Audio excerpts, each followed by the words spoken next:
I am absolutely delighted. First off, this is the kickoff of the fall season. I am so honored and delighted to have Dr. Gordon Neufeld, such a preeminent parenting educator, speaking to us for the show. A few things I want to mention. If you're brand new to here, welcome, welcome. I'd love to hear, as I said, in the chat room, some information about you. That would be fabulous. Oh, and just so you know, in the chat room, it says GPS expert as Rose. Next time we'll say something different, but GPS expert is Rose, and she is our tech person who will help you with any issues. And for the most part, I'll be looking at the chat afterwards unless Rose brings something to my attention. Huge kudos to you for finding the time to be here. And I wanted to, by way of an introduction, so you have all read, I'm sure, Dr. Gordon Neufeld's bio, and I want to do something different. I know so many of you have requested that we have him on the show. He is one of the educators, as far as I know, he has influenced the most number of parenting educators, the number of people who I've had on the show whose work he has profoundly influenced. And as everyone who knows my work, you hear me constantly talking about how influential he is. I wanted to give a short, heartfelt tribute because literally, if I had not encountered his work, and really, this tribute, Dr. Neufeld, is on behalf of so many parents, but just my specific example. Had I not encountered his work about 12 years ago and had the pleasure and the privilege of working for a brief time with him and taking a number of courses with him, I honestly don't know where I would be as a parent, because I don't think he knew what a parenting mess I was at that point. I had profound depression after each child and really realized I'd spent my life chasing depression. My marriage had such a high level of conflict that I actually went into a women's shelter and stayed away for 4 months, got back into the relationship, and while the threat of physical violence went away, it was a conflictual marriage. I had rage issues at my kids. I had major discipline issues. I was totally overwhelmed at the point when I encountered your work.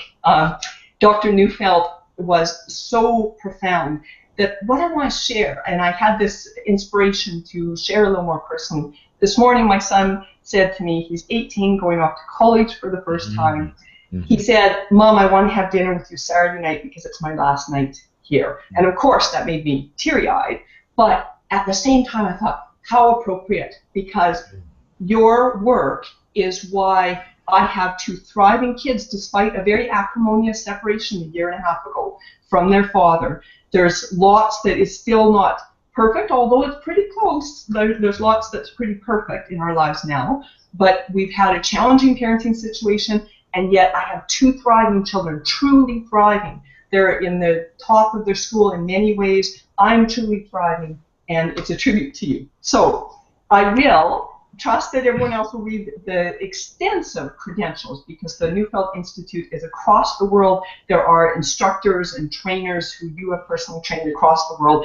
It is profound how your work is rolling out, and thank goodness affecting more, thousands and thousands more families. So on that note, Dr. Gordon Neufeld, welcome to the Great Parenting Show. Thank you. Thank you. Very pleased to be here, and thank you for that affirmation. And I know you made it to me personally, but I think it's just really an affirmation of the power of insight when you can actually make sense of your child. Oh. And so the material, I think, is powerful and stands quite apart from me, but I'm glad when I can have a part of actually opening the eyes of parents and teachers and helping professionals. Yes. And for anyone who is not, I'm not sure if this is backwards. It's backwards in my view, but hold on to your kids. And this is an original edition that actually is signed by you, and you were gracious enough, even though I was just starting out, to say to an attachment and to a colleague in the attachment field, profound work. And I highly, highly recommend, there's been a couple of editions since, but I highly recommend that book to everyone. So I'd like to start with asking just for a brief overview of how did you get into this work, just to help people understand where you've come from. Well, my background was as a very strong behaviorist. And as a behaviorist, you you eschew all kind of inferences of inner states. You look at behavior directly, and I was quite taken with it. It was in its heyday, behaviorism, taught in the universities, and then I had children. And what I realized is it didn't help me make sense of. I always had this longing for understanding and insight ever since I was small, and I couldn't make sense of them. And if I couldn't make sense of them, it didn't really inform my dance. I was going from my head and not my heart, not my intuition. I and then when I got my first professional assignments, were working with hardened criminals, and then with young offenders, and then I also got involved in working with very disturbed young adults. And in all of these scenarios, the material that was available, the understanding that was available, could not crack. Um, could not put the pieces together. Did not uh, could not contribute to truly making sense of. And so I began to long for something more, and I discovered in my teaching at University of BC, in my courses that I taught there, material. As a prof, you get all kinds of textbooks given to you to try out. And I began to realize that there was a different kind of psychology being taught in Europe, an attachment-based and developmental approach. And so that started me putting the pieces together of material that just was not in North America and was not available to North American scientists or especially in the parenting field, and that began a lifelong search, now over 40 years long, of putting the puzzle pieces together to make sense of the kids in our care. But it is an attachment-based and a developmental approach, whereas here we are still very, very, very learning theory and behavioral approached in our way of thinking. Excellent. It's a fascinating background, and I think it's fabulous that you came from that behavioral background. And really briefly, so everyone knows, I often use the term alignment only to try to help people who jump to assuming that attachment goes along with some of the styles that attachment-based parents may use that don't work for others. So their words are interchangeable in my vocabulary. So you talk about, I know a lot of times, and I was struck when I first heard you say this, that we shouldn't need a parenting manual. And yet, nowadays, there is a crazy number. Googling the word parenting produced like 261 million hits. Can you talk about what has shifted so that we've gone from not needing a parenting manual to having 260 million hits on Google on help? Well, we've lost our confidence as parents. When you lose your confidence, you believe the answer is in the how-tos. And so it creates a demand that then creates a whole set of gurus, a whole set of experts that supply that demand. The problem is much deeper. Is that the problem is the thesis of my book and all of the courses that I create, is that that the context is by far the most important issue in parenting and in teaching and in treatment and therapy. And by context, we mean, and the word is very interesting, because the word context is con in Latin, with text, which is the words. It's that which comes with the words, but is not the words. And if it's not the words, we don't have it in consciousness, so we don't know that's what's important. And so, and the context for raising children to their potential is the relationship of the child to the adults who are responsible, and that is the context. Now, that's never looked at. So we'll take a look at you could take a look at the, for instance, the horse whisperer in the movie, or dog whisperers, or anything like that. And first of all, it was thought that it was something they were doing. There was magic in what they were doing. And then, of course, as we looked at it closer and closer, we realized it had nothing to do with that. That the magic of the horse whisperer is in the relationship of the horse to the trainer. The magic of the dog whisperer is in the relationship of the dog to the trainer. And so this came out very early, actually, and debunked behaviorism in about the 1960s and 70s, but was the best secret, actually, that on all of these reinforcement schedules, these learning, all of this content-based, all of this curriculum-based stuff, all of it was swept away by saying, no, it's not that at all. You could have the best grandmother, the best teacher in the world, but that doesn't create the master grandmother, the master teacher. It's the relationship of the child to the teacher that creates the master out of the teacher. It's the relationship of the child to the grandmother, to the parent. And so again, this is still the best kept secret. It's so simple. It profoundly changes everything. But that's the thesis of that's the central theme of the book, is that it's the relationship of the child to the parent, to the teacher, to the daycare giver, or the caregiver rather, to the therapist, that is the most significant factor in the unfolding of human potential. And if we go even further, we find out there are instincts in children to foil the influence of those to whom they are not attached. And there's two very strong instincts that aren't even talked about in contemporary theories. One is what I use the term counterwill. I borrowed that term after a psychoanalyst, a Viennese psychoanalyst over 100 years ago, Otto Rank, because he made up the word in German, but I borrowed the word and brought it into English, is there is an instinct in humans, in fact in all mammals, to resist the will of those to whom they're not attached. Now, this cripples the school system, it cripples step parenting, it cripples foster parenting, adoptive parenting, and it's crippling much of parenting to these days because it's drawing out the wrong instincts in children. And there's another instinct which we have mislabeled social anxiety, which is really shyness, in which it doesn't feel right to look at, smile at, or interact with anyone that we are not attached to. And these two instincts are meant to keep us in children in the context of those to whom they're attached. When the relationship is not right, when the relationship is not deep enough, nothing will work. Now, when things don't work, parents panic and they think the answer is in the next book or in the next seminar or in the next webinar like this. And in actual fact, that's not true. The answer is we can here provide some insight, but in actual fact, the real answer is in their children's relationship to them.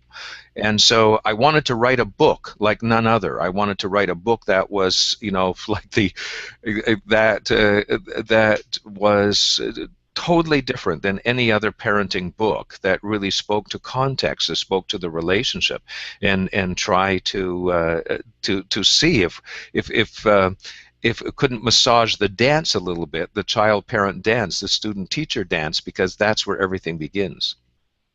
Yes, you did a fantastic job too. And literally a decade later, I'm reading and rereading the book. It's a gold mine.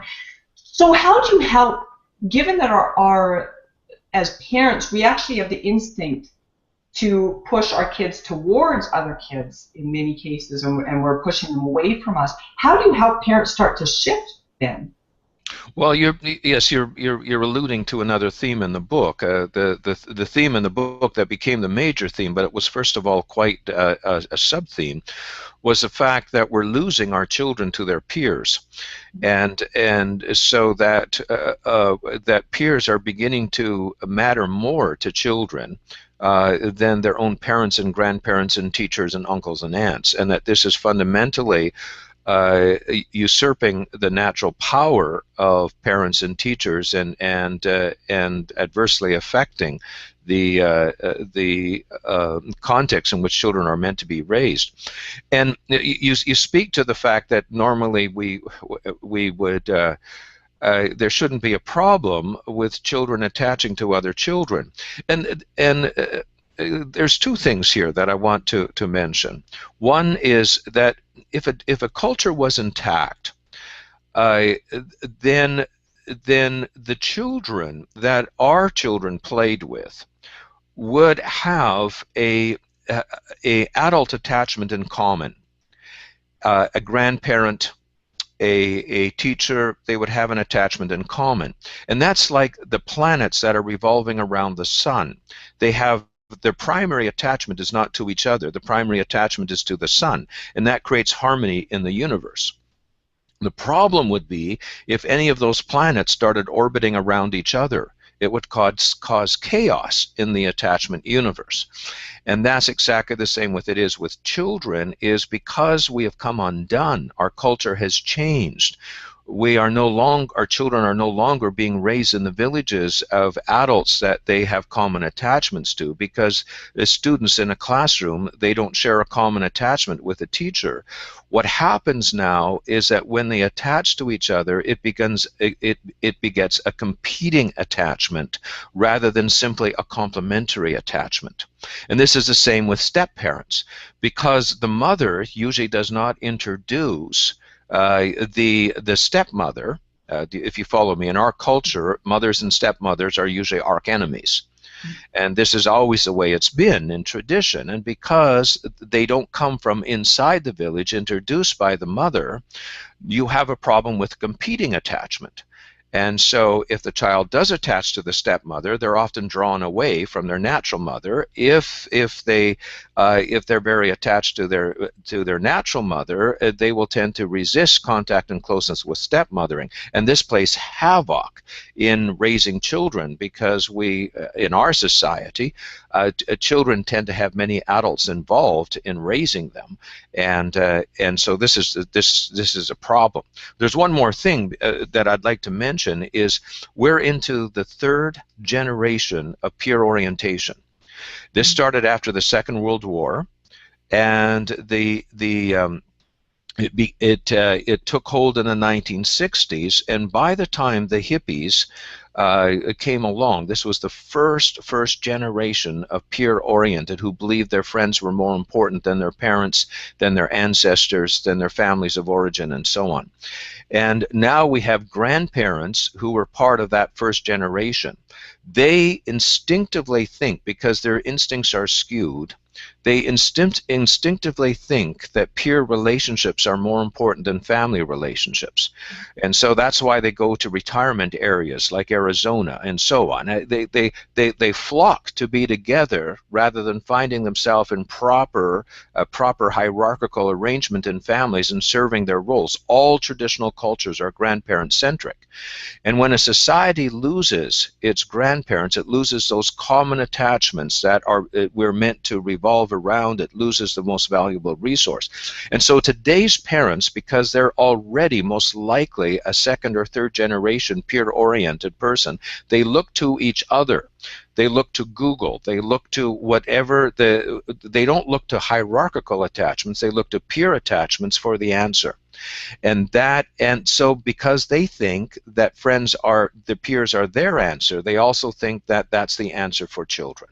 And so they think that they need to get 3- and 4-year-olds with friends, they need to get high self-esteem, they need to get all of these things for children, or they'll never survive. And it's completely opposite to that. The more peer-oriented children are, the more wounded they get, the more peers matter, the more hurt they get, the more dysfunctional they get.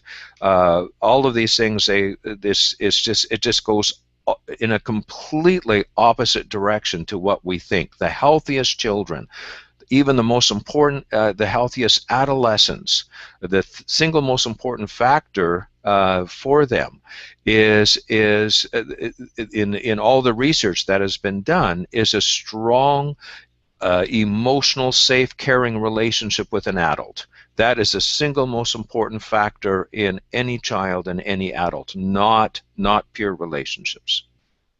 It is so wild, and that's where I say I'm just so profoundly grateful for the work you're doing and for how you are spreading this information out there, because we do have so much of an internalized feeling that our kids don't need us, and teenage Mhm. kids and that type of thing. I'm realizing, Dr. Neufeld, that one of the things I didn't ask you is to define even like what attachment is. And just before doing that, I want to say that if people want to look for proof that what you're saying is true, we can look at the myriad of ways where kids are going sideways now, that they're more and more and more peer oriented, and how young the issues are getting. Even crazy things like drug issues and cutting and some of those crazy things are moving younger and younger and younger. So, what is this attachment force that you're talking about? Well, attachment is a very unfortunate term. It's not very intuitive. If you Google it, it's just something that you send with an email, and so it's not a very intuitive term. But attachment is a scientific term for the social aspect of humans. Our instinct for togetherness, all the emotions, all the instincts, all our motivation to seek togetherness. Its best way of thinking of it is that attachment is basically the science of relationship. Now, taking at its most concrete terms, it has to do in mammals about seeking to be with, in proximity with, to seeking to be close with, to be in sight and smell and hearing, in touch, and so on. And so that is profound. And many attachment theories get stuck there. They get stuck at the very, very first phase of this. This is only the beginning of relationship. Then it must move on from there and develop. And in my studies and putting the pieces together, it appeared that there were about 6 stages of the development of relationship that correlated, if everything is unfolding as it should, to the 6 first years of life. Is that the way of pursuing closeness in the second year of life, uh, built on being with, is being like, to be the same as. And this is where you have the acquisition of language, demeanor. You walk like, talk like, you those to whom you're attached, you dress like. This is powerful. If there's problems in attachment, you'll have all kinds of problems in these things. By the third year, attachment should be experienced as being part of, that one is attached to those that one is part of. We call that belonging. As well as loyalty. To be attached is to be on the same side as, and so that you stand up for, you protect, you defer, you obey those to whom you're attached. Now, if there's attachment problems, it's at this stage where the instinct to be good is born, and it's a fruition of attachment. If there are attachment problems, or a child is attached to the wrong things, people, pets, they're trying to be good for the wrong things, people, etc., etc. Because wherever you have attachment problems, you're going to have all kinds of other problems. By the fourth year, a child should feel attached by being significant, by mattering, and so you feel close to those who hold you dear, who you matter to, and so on. The fifth, incredibly, what happens if everything unfolds properly is the limbic system, which is our emotional brain, that which we share with all mammals, is that the limbic system opens up all its stops, and you become very emotionally involved in terms of attachment. It's when we would say intuitively that a child gives his heart to whomever he's attached to, the kitten, the grandmother, whatever, but it's so palpable because he gives his heart to, and heart is a symbol of emotion, of course, and heart is a symbol of love, and heart is a symbol of vulnerability, because it reveals the great vulnerability in all of attachment, that when you attach, you set yourself up for separation. If you give your heart away, you risk it being broken. And it's one of the reasons, when we put the pieces together, that we know that children were only meant to give their hearts in the context of forever relationships. Because if you give your heart and you can see that it's broken, quite quickly the brain says, we're out of here. And you detach, because getting a broken heart is dreadful. And family relationships, in sociology, we know that family relationships are the only forever relationship. Your mother is your mother, dead or alive. Your grandfather is your grandfather, dead or alive. It's the only role in society that transcends death. And since it transcends death, it actually is safe. And that's why we know, again, that family was meant to be the context in which which relationship developed, the full capacity for relationship developed. And this creates the context for this. I often, parents will ask me, well, I will ask them, well, when did your child give you his heart? If he's over 4 years of age. Well, I don't know. Well, does he say I love you in the most heartfelt, palpable way? Do you feel that he's given you his heart? Why is that important? I'm here to talk about behavior problems. And my response is, we were never, ever meant to deal with children whose hearts we did not have. If we have the heart of our adolescent and we're meant to have it, we've got a context in which to raise them. If we don't have their heart, it's a relationship problem that is the bottom of it. And I'll take it one step further. We can have the heart of a 5-year-old, but they still are very sneaky. Whatever mommy doesn't know won't hurt me. But at the last level of unfolding, we call psychological intimacy. At the emotional level, we call it emotional intimacy. But at psychological intimacy, it occurs to a child that they don't want to have any secrets that would divide. They want to be known and heard from inside out. Well, this creates a context by which you actually know your child. And we were meant to have a sense of them. But you can't force this. It's the relationship of the child to the adult. Now, when this is here, you're much more equipped to be able to do your job.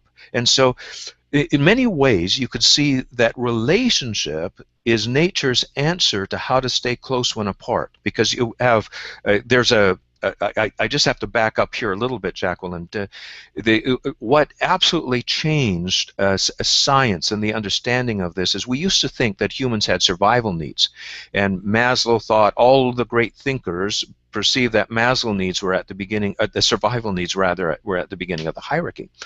And when attachment was discovered and really put in a scientific way, they realized that all mammals do not have instincts to survive. When in stress, they have instincts to come close. And so close to their attachments, because the greater proximity you have to those who care for you, the greater probability of survival. Do you follow me on that? Like that's huge, right? And so that's what makes suicide possible and all kinds of things like that. Well, that means that attachment is at the highest priority of everything. And when we look at it this way, relationship is nature's answer to how to stay close when apart. Now, hold on to that for a minute and think of what the significance of the digital revolution. You see, the digital revolution, the digital intimacy has given a technological answer to how to stay close when apart.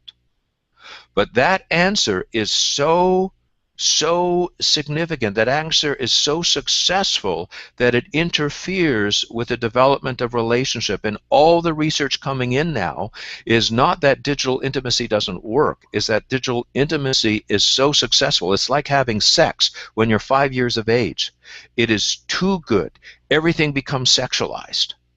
And digital intimacy, before you have developed the capacity for true intimacy, actually short circuits the whole developmental process. So our problem now is that our adolescents are demonstrating that they no longer have a deep capacity to attach at the heart and to attach at being known, and that this is greatly affecting their sexuality, their behavior, all of these kinds of things. But it all comes down to relationship. Relationship is the key issue, and that's what we need to know as parents. Is that the bottom line is that if our children are properly attached to us, and we need to find our way of becoming their answer, of acting as if we're their answer in terms of their attachment needs. If the dance is there, everything else will unfold. But when the dance isn't there, nothing that we do is going to work properly. I just so appreciate what you're saying, because when you're talking about the relationship being so key, and a few minutes ago you talked about children having an instinct to be good, that misunderstanding of that instinct leads to the consequences and that relationship damaging approach. Do you want to talk a little bit about that? Absolutely. There's nothing more important to hold sacred than the child's desire to be good for you.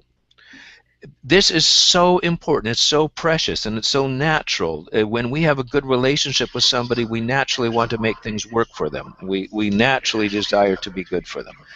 So this is absolutely key, and this should start in about the third year of life, where you can palpably feel this, and it should be preserved and cultivated. The problem is if we act as if they do not want to be good for us. If we say, in effect, if we look around in their life and we look at a child and say, well, what are you attached to? What do you care about? So I'll take that away from you when you're not good. We are saying, in effect, I can't trust you. You care more about things than about me. We are insulting the relationship. If we did it with our friends, we would destroy a friendship, because a friendship is based upon that implicit trust that you want to make things work for the other, that you want to be good for the other, and so on. And that's why we've taken a dreadful wrong turn in our parenting, using tricks and techniques and these kinds of things that make no sense when we understand that the relationship is the most significant factor of all. And there's no doubt about this. There's no controversy about this. We've known this for a long time. In all of the issue around therapy, we found out that it's not the method of therapy, it's the relationship of the client to the therapist. We've discovered this in the education system, that it has not got to do with curriculum, not got to do with pedagogy, not got to do with technology. It has to do with the student to the teacher. You could have the best scenario, and the student doesn't have a good relationship with the teacher, and it actually works backwards. All of these things we know, and yet they're not influencing the way we do things in our society. It is a dreadful state of affairs, somewhat akin to climate warming and those kinds of things. We have the knowledge that would transform us, and we're not putting it into practice. There is no controversy in this. Contrary to earth warming, there's controversy. There's no controversy with regards to the things I'm saying, that the relationship is the most significant factor. But if it sank in, if it really sank into us, if we lived out this truth, it would revolutionize our parenting, our teaching, our caregiving. If we understood that the most significant factor, bar none, is the child's attachment to the adults responsible, it it it would totally change our dance, and we would find our way back to our natural intuitions. I so appreciate that global warming analogy, because I can see, the digital and then the peer orientation and then the behaviorism, how all of those combine together to totally produce that. And you absolutely have made a ray of hope that we're ricocheting out and starting to reach more people. So what about, I know that one of the reasons, another thing that affects everything is the way parents are hovering and helicoptering over children nowadays. And the great concerns, because as parents we do have the instinct that our kids aren't growing up right, and so parents are hovering. What do you want to say about that? Well, that's a natural instinct when you have a society that is not friendly to parents. Uh, when you don't have support, when your school, your teachers do not come on to take the side of the parent, do not support the parent in terms of their job. Uh, when when you live in a society that in uh, when the state takes the approach that the state is better for children than parents are, parents are naturally going to react defensively, and they're going to react to protect their own because we're living in an unfriendly world. There is an enemy. So I think there's a great deal of understanding that needs to be there, just like in Canada, we're a land of immigrants. Now I know that you've got you've got a large audience here, but just thinking in Canada, our teachers still will ask third world immigrants, immigrants that are coming from third world countries, will suggest they want to talk to that parent about a problem of the child. Well, these third world cultures live around belonging and loyalty. You must not say anything bad about the person that you're responsible for or attached to. That would be disloyalty. So, of course, they deny a problem. And then the teacher accuses the parent of being protective of denying that's a problem. And this is another example of the same kind of thing of hovering and protecting, because these were words that came from the educational community. We should have never used these words, helicopter parenting. They were dissing the parent. And we should not participate in the kind of language that it already comes from a broken society. However, there is a problem, and I'm giving a context now for that of the fact that these were words made up in the educational community that kind of took hold because of dissing the parents. But when you look at when we lack a confidence in the child's ability to adapt to their world, to losses, to lacks, to losing, to these kinds of things, when we lose our confidence that we can protect them from their relationship to us, not that we have to do things, we don't have to, I should put it, the child's relationship with us creates a shield for the child. When we matter the most, then the things that go wrong in their world, when they're not invited to a birthday party, when they're rejected, when they're put down by a friend, will not hurt to the quick. It will not wound them so significantly because they're protected, shielded by our relationship with us. That's what all the research points to, is that's the key issue in resilience.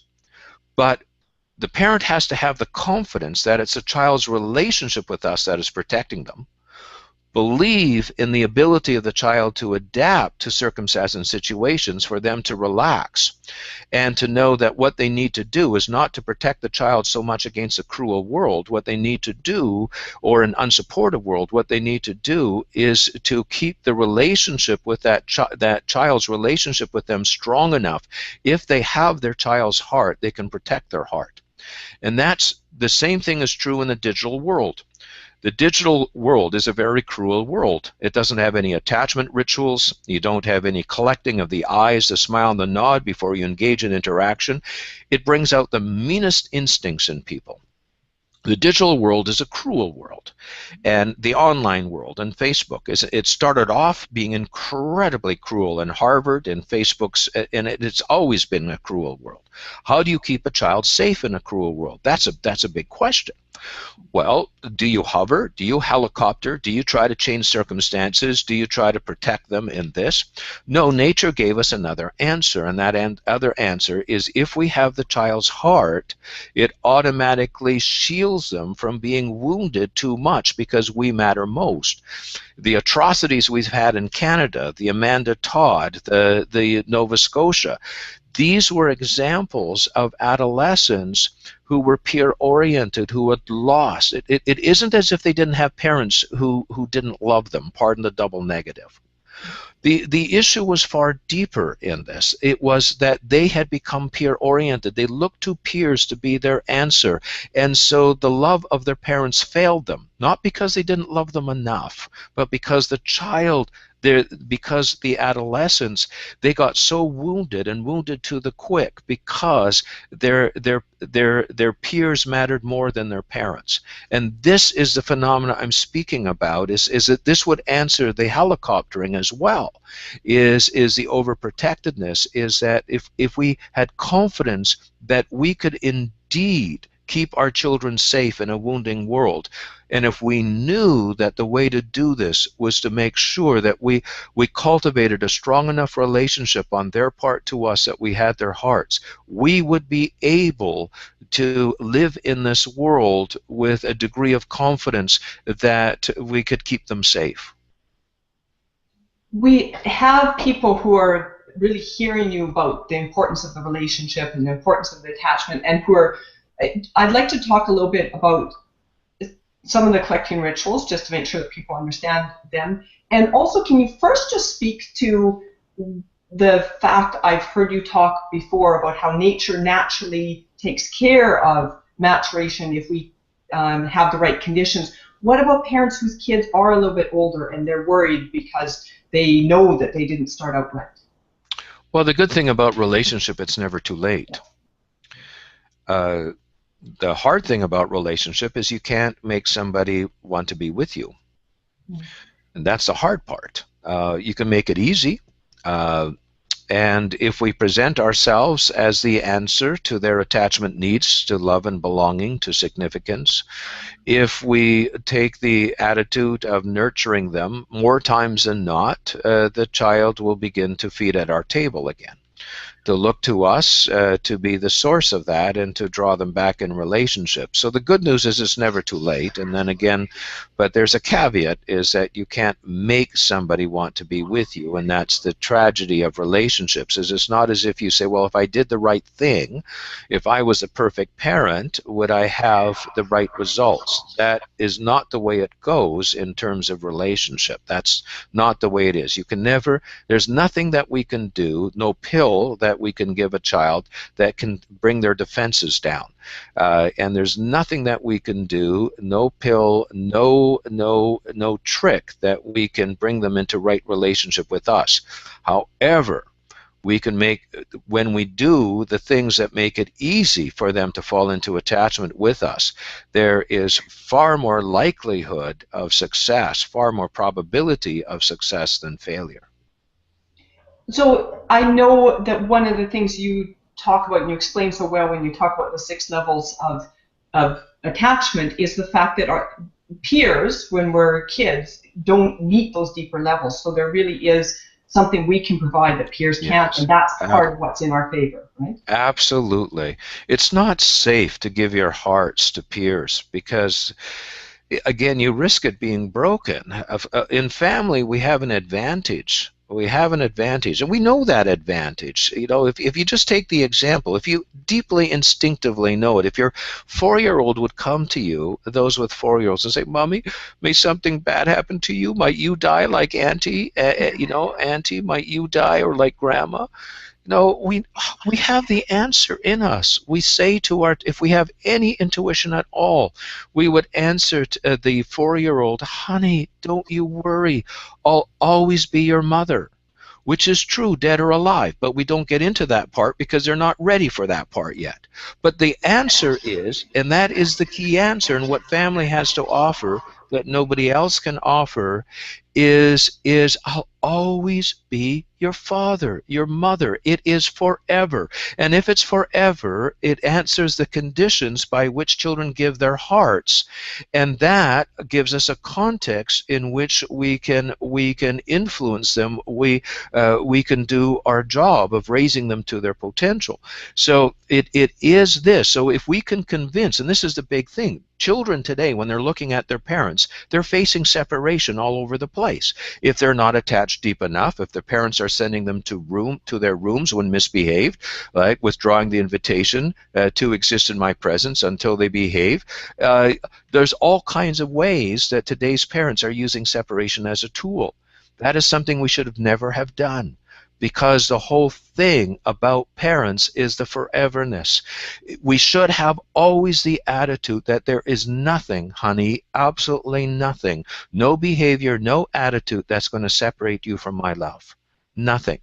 And when the child can experience that and feel it, and that becomes true, you have this incredible opening within the child to a deepening in relationship that gives the parent what it is that they need to work with whatever problem, drug addiction, aggressive behavior, whatever the problem is. But when we try to deal with these problems without the relationship, we don't have the context in which to be able to do this.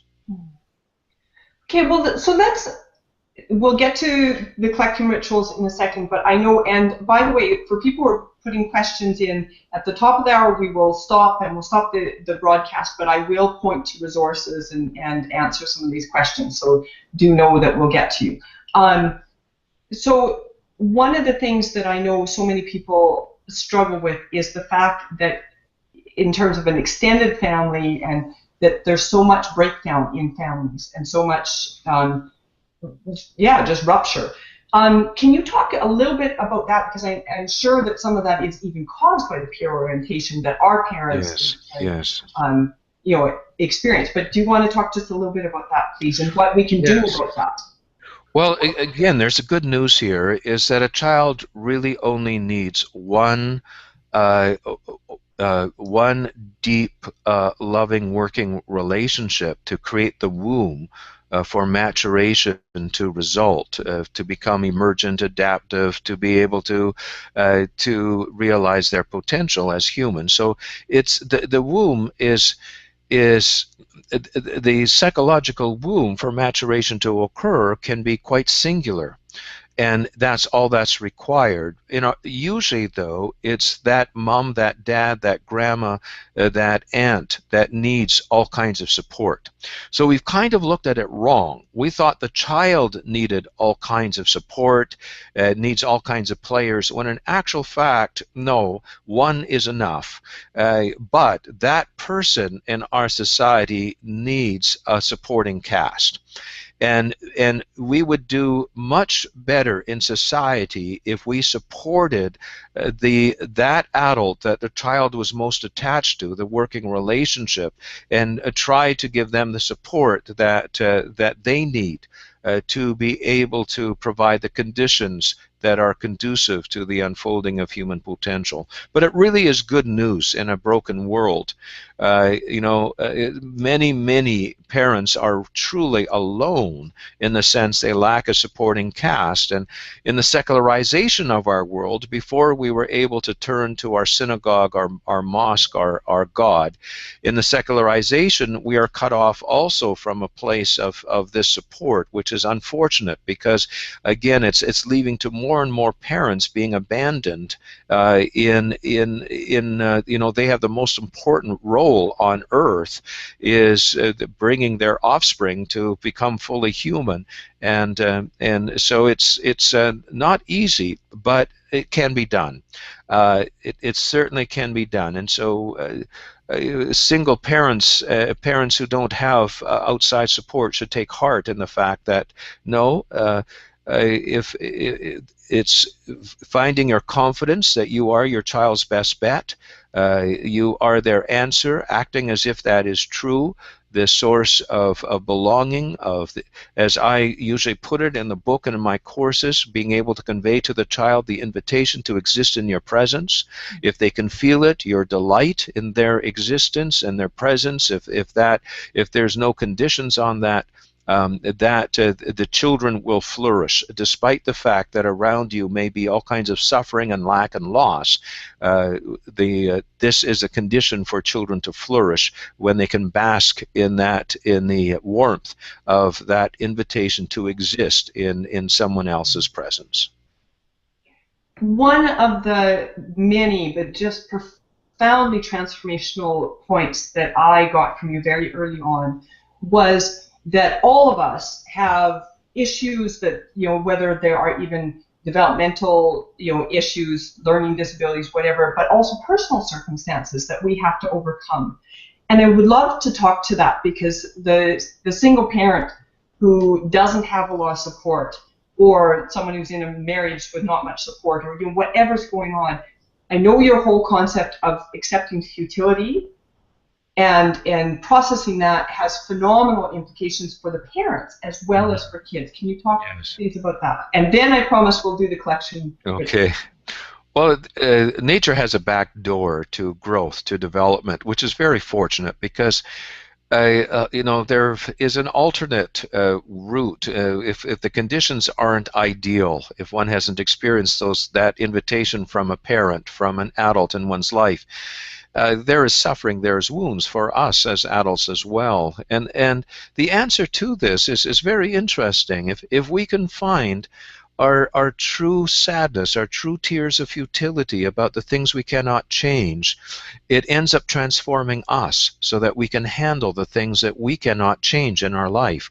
And so when we're up against the things that are beyond our control, Again, if that futility is felt in the sense of tears of futility, not just crying and upset, because you can cry or be upset and it not be the not in a sense have come to an emotional realization that I can't change, the lack of invitation that somebody has for me, or that they didn't want to know me, or those kinds of things. But that response is at the essence of our human adaptation. That that when we respond in that way to the things that we cannot change, we become transformed as a result for the better, and so that we adapt and become more resilient and resourceful. It's very simple. It's very profound. It's so important that we find a place for this true sadness and melancholy in our life. It creates a tapestry for those who have had suffering and loss and lack that is absolutely essential. And it's a lack of that which is more likely to lead to depression. When you actually can find your tears of futility, the depression will lift. It's people have confused sadness with depression. That's not what it is. It is depression always has been traditionally before the doctors got a hold of it, but was always understood as flattened affect of a lack of movement. And when you find your tears of futility, everything moves again. And in the wake of it, in the wake of our grieving, in the wake of our sadness, the colors become brighter. We are renewed, and we become adaptive. And this is the beauty, the wonderful, the part of healing, of recovery, that it is possible, and it's always possible, regardless of the circumstances that we face.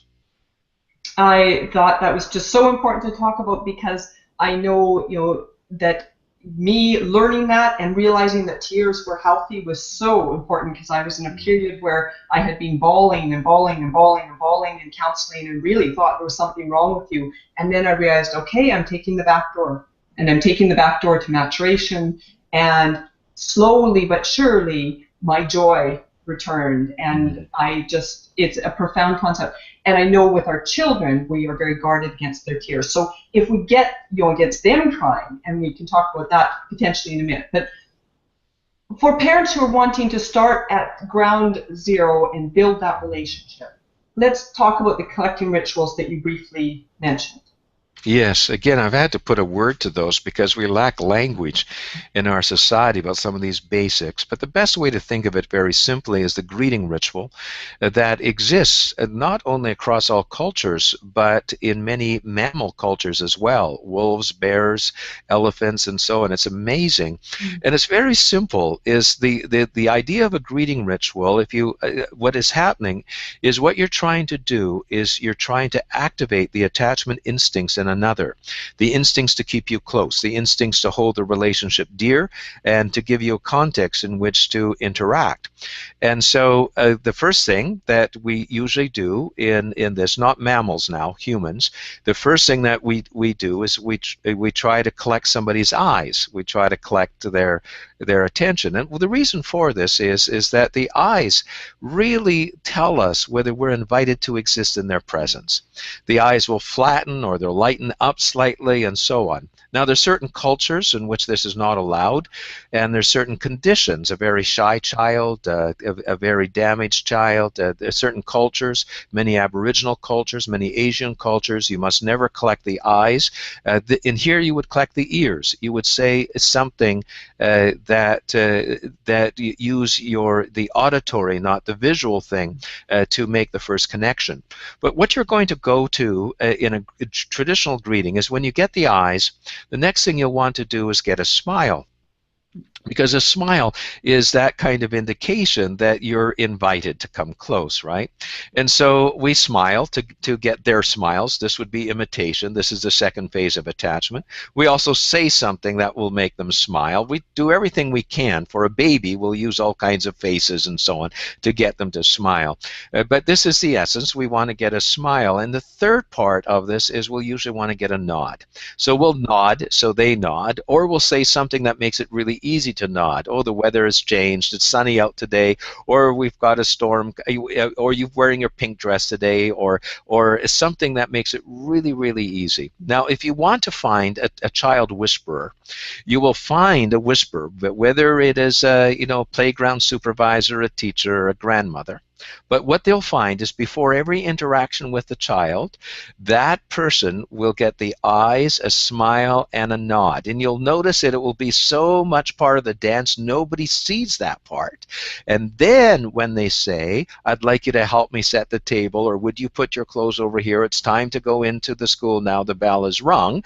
You have much greater probability of the child wanting to be good for you, wanting to do the thing that agrees, and all of these kinds of things. And you've got a context, and that's just a very, very simple illustration. If there was one mantra that I used to give to group homes, to those kinds of things, is you always collect before you interact. You collect before you direct. You collect to do this. Now, don't just collect to be able to get your child to put their shoes away, because if you do, any smart child is going to figure out that you've got a method to your madness, that you're doing this.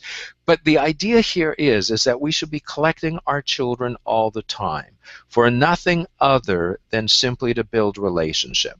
We wouldn't ever think of interacting with our friends without collecting them first. And if we try to get their eyes and we couldn't get their eyes, the first thing that would occur to us is something is wrong. And the first thing that would occur to us is something's wrong in the relationship. And we would go to take a look at that and see if we could repair it if possible. If we smiled and we didn't get a smile, if we try to get a nod and couldn't get a nod, again, the first thing that would occur to us is, oh my goodness, there is something is wrong in the relationship, and we would go into repair. And what I would tell parents over and over again when I was still when I was still in private practice is, no, you've got to start at the beginning. You can't expect to parent a child, to raise a child to whom you cannot collect. You must be able to collect easily, and you must always collect first, because relationship is the context to deal with any problem, any situation, to bring them on side, not the incident. That's wrong. Parents today think parenting is what you do when something goes wrong. That's not what parenting is. Parenting has to do with working in the context of a relationship, because that's where our natural power is. But we need to start there. We need to start by being able to get the eyes, the smiles, the nods, even of our adolescents. And because this speaks to the relationship. And if the relationship is good, then we can start making headway on some of the issues, on getting our values across, or bringing them on side with a good intention, or helping them deal with conflicting feelings, all of these things. But they have to be done in a context where the attachment instincts are there. By the way, the same is true for one spouse. But you could take this for all adult relationships. But because we're responsible for our children, not this becomes even more important. Fabulous. And I was thinking about how, earlier, that is what we have on our side, is that children nowadays have so little of these deep needs being met. Yes. For attachment, that they're actually, I experience in the high schools, that yes, there's the kids who are completely turned off, but some of them are even receptive, because it's neat for them to have the experience of having that invitation to exist and that type of thing.